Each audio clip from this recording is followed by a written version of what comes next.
Em evento com Lula, Tarcísio é vaiado e elogiado, e recebe até pedido para voltar ao PT. Como nós estamos fazendo nas últimas semanas, estou intercalando o início de cada pauta, vou passar o primeiro comentário para o Gustavo Lopes. Essa notícia merece várias interpretações, né? Vamos lá, é óbvio que ele foi primeiramente vaiado porque ele é um cara muito identificado com o bolsonarismo. Aliás, ele mesmo fala que se não fosse o Bolsonaro, ele não seria ninguém. E eu concordo, realmente ele não seria ninguém. Ele seria um excelente técnico, como ele sempre foi, mas ele jamais seria o governador de São Paulo se não fosse pelo Bolsonaro. Ele sabe disso.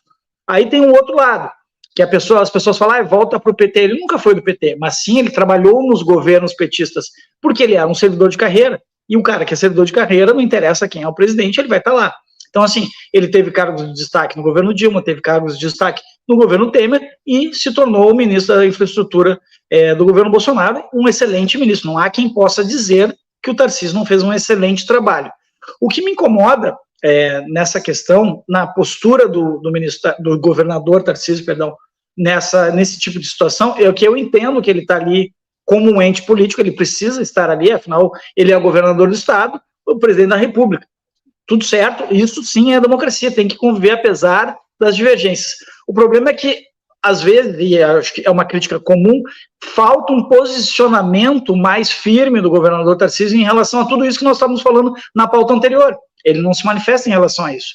Porque não pode? Não sei. Eu sei que ele, como uma das grandes lideranças da direita do Brasil, deveria ter um posicionamento mais firme nesse tipo de situação. Eu acho que ele faz um excelente trabalho no governo de São Paulo, que era inevitável, porque ele é um cara realmente muito bom e muito preparado. Só que ele nunca foi um cara de perfil mais ideológico. Não se pode esperar que ele agora, enquanto governador, se torne um cara mais ideológico. Não, ele não tem esse perfil. Mas ele, justamente por ser uma liderança da direita no Brasil, a grande liderança, não há a menor dúvida que é o presidente Bolsonaro e vai continuar sendo.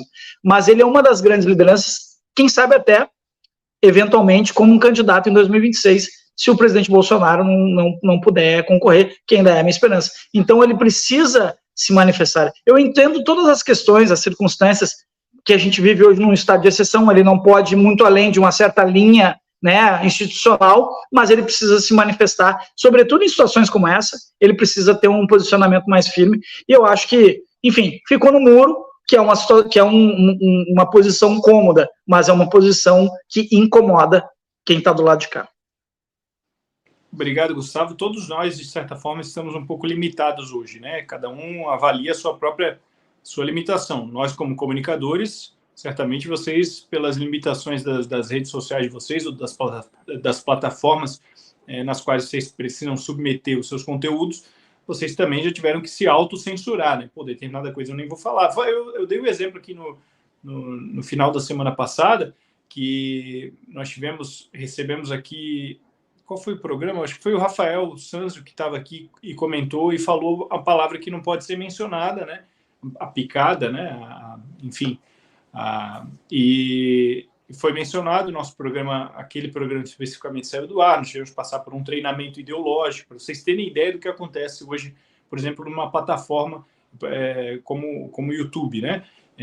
Nós tivemos que passar por um treinamento ideológico, parecia que eu estava lendo um capítulo de 1984, assim, né? Peraí, vocês fizeram errado, chama aqui, ó. Agora vocês vão ver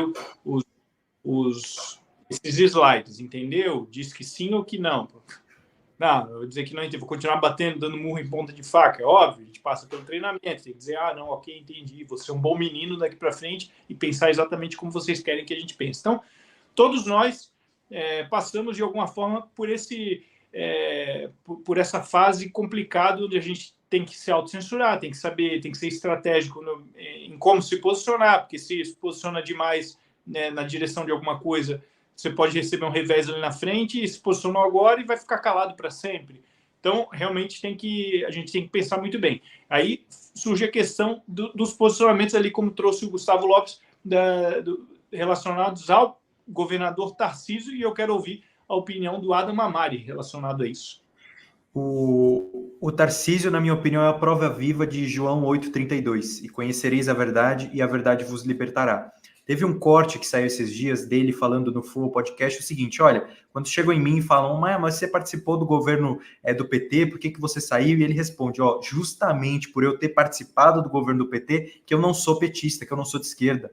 Ou seja, ele teve no meio da bagunça toda que estava acontecendo, bagunça não, né? Muito bem organizado, esquemas que estavam acontecendo durante os governos petistas, né? De antes, e ele viu isso e ele foi liberto dessa condição e falou assim, não, realmente isso eu não acredito. Muito me entristece quando as pessoas de direita que apoiam o nosso presidente Bolsonaro, assim como eu e assim como acredito que a nossa bancada do F5 e todo o pessoal que está nos comentários, muito me entristece quando essas pessoas falam que o Tarcísio não é de direita, quando falam que o Tarcísio é de esquerda, quando falam que o Tarcísio é igual o João Dória, quando falam que, porque o Tarcísio não se posiciona no que deve se posicionar. Olha, eu defendo o Tarcísio porque quando ele precisa se posicionar em algo que realmente vai fazer sentido para São Paulo, ele permanece naquilo que ele acredita. Quando chegaram e falaram para ele, mas você não acha que precisava ter um plebiscito para saber se vai ter privatização ou não? Ele falou, olha, o plebiscito foi a eleição. Escolheram um cara que queria privatizar e deixaram o cara que não queria privatizar fora do jogo. Ou seja, já aconteceu. Quando falaram das paralisações do metrô, ele se posicionou e falou assim, isso aqui é crime, é um absurdo, isso não pode acontecer. Então, os posicionamentos que ele tem que fazer, ele faz. Não é perfil de um governador parar o que está fazendo e falar assim, não, isso que está acontecendo no STF é um absurdo. Não é para ele fazer isso. Quem tem que fazer isso é o legislativo. O legislativo cobrar do Tarcísio um posicionamento contra o STF é um absurdo. Eles não podem fazer isso. Assim como o Jorginho Melo, do PL lá em Santa Catarina, não faz, e assim como outros governadores que são de direita não fazem, porque não é trabalho dos governadores fazerem isso, é trabalho dos legislativos. Então, tirar um peso das costas, que é sua obrigação de fazer, de cobrar o STF, cobrar um impeachment que seja, ou algum limite aos judiciários, tirar o peso dessas costas e dar para o governador, é ridículo. Não, isso é vergonhoso, certo? Então, fico do lado do governador Tarcísio, e eu acho que o Lula é um frustrado politicamente. Por quê? Porque em 20 e poucos anos, 30 e poucos anos do Lula político, ele não conseguiu fazer um sucessor. Porque o ego dele não permitiu que ele fizesse. Sempre que alguém conseguia um brilho a mais, ele cortava essa pessoa e essa pessoa saía e fundava outro partido. Foi o caso do Boulos, foi o caso da Marina Silva, foi o caso de tantos outros que se posicionaram além do Lula na esquerda. Então, o Lula é um frustrado político quando vê o Bolsonaro com várias outras futuras lideranças bem posicionadas e muito populares, ele fala assim, não, peraí, eu preciso tentar trazer o Tarcísio aqui para o meu lado. E ele se posiciona disso e ele sabe que essa fala do Lula vai causar uma divisão na esquerda. Se o Bolsonaro eventualmente falasse, poxa, queria que a Simone Tebet saísse do governo Lula e viesse para o nosso governo, isso não ia causar divisão na esquerda. Mas o Lula faz isso porque ele sabe que vai causar. Ele sabe que vai causar um monte de gente falando assim, tá vendo? O Tarcísio tá falando com o Lula. Você ainda gosta dele? E aí quando vier a próxima eleição e o Tarcísio de repente disputar ou reeleição do governo ou presidência, né? Eles vão falar assim, esse Tarcísio aí, não sei se ele é muito de direita e vai dividir. Então a gente tem que tomar muito cuidado com essa estratégia e, repito, o Lula é um frustrado político porque não tem um sucessor. Obrigado, Adam. Tem um comentário do Bruno aqui, que o Breno trouxe aqui para a gente na tela. Bruno, que é um dos nossos comentaristas, está sempre aqui com a gente também acompanhando o programa e contribuindo através do chat aqui também. O Bruno escreveu o seguinte, foi uma armadilha criada pelo próprio PT para colocá-lo contra a direita.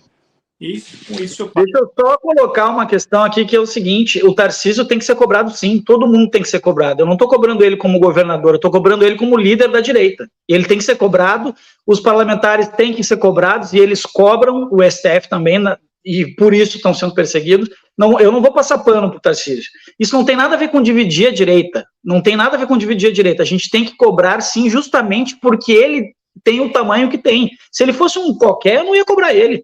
Mas ele é um cara gigante, por méritos próprios, e precisa ser cobrado. É óbvio, a primeira coisa que eu disse é que ele não tem que ter um enfrentamento institucional. Ele estava lá como governador, o Lula estava lá como presidente. Perfeito, até porque ele está defendendo os interesses do Estado dele. Tudo certo. Eu me refiro ao Tarcísio enquanto liderança da direita. E não tem nada a ver com... Agora, se a gente fala qualquer coisa, vamos desunir a direita, não. Vou cobrar sim. E cobra todos, falo de todos. Ele, por isso, eu falo porque é um cara gigantesco, tem um tamanho enorme e tem uma responsabilidade. Eu entendo as circunstâncias. É óbvio, ele tem um limite institucional que ele precisa respeitar. E ele nunca teve o perfil de ser um cara ideológico. Ele sempre teve um perfil muito mais técnico. Tudo bem. Só que, sim, há momentos em que há necessidade de se posicionar. E isso não quer dizer que eu esteja contra o Tarcísio. Pelo contrário, gosto muito dele, conheço pessoalmente, eu acho um cara sensacional. Mas a gente está vivendo um estado de exceção em que todo mundo precisa se posicionar. Obrigado, Gustavo. O que me incomoda, na verdade, é o Tarcísio dando risadinha de piada do Lula, né? Aquilo me incomoda. Olha aquilo assim. Só ficar rindo de piadinha. Eu falo piadinha, ficar rindo ali. Mas, sei lá, o cara é político, né? Tecnocrata, um cara muito bom naquilo que faz. Então,